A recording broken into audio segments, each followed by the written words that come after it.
দর্শক আসসালামু আলাইকুম। আজকে আমি আসছি নদীতে গোসল করতে। এটি হচ্ছে আমাদের বাড়ির পাশে নদী। এই নদীটির নাম আছে করতোয়া নদী। দর্শক চলেন আমি নদীর কিছু ভিউ দেখাই। তেঁতুলিয়ার ডাক বাংলা থেকে শুরু করে আমাদের পঞ্চগড় পর্যন্ত এই নদীতে অনেক মানুষ জীবিকা নির্বাহ করে থাকে। নদীতে কেউ পাথর তুলে জীবিকা নির্বাহ করে থাকে, কেউ বালি তোলে, আবার কেউ মাছ মারতে। আসলে নদীতে অনেক মানুষ কাজ করে, অনেক মানুষ জীবিকা নির্বাহ করে থাকে। আপনারা একটু দেখেন, ওই যে কয়েকজন মানুষ জাল দিয়ে মাছ ধরতেছে।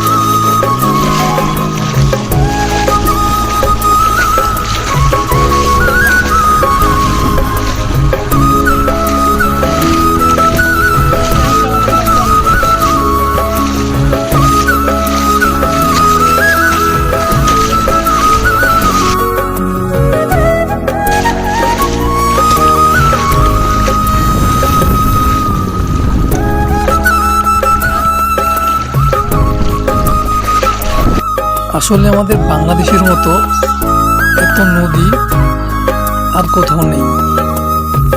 দর্শক আপনারা দেখেন নদীতে কিভাবে পাথর ভেসে থাকে। আমি একটা একটা করে তুলছিলাম আর আপনাদেরকে দেখাচ্ছিলাম। দর্শক আমার ভিডিওটি ভালো লেগে থাকলে অবশ্যই একটি লাইক, একটি কমেন্ট এবং একটি শেয়ার করে দেবেন। ধন্যবাদ আপনাদেরকে। আল্লাহ হাফেজ।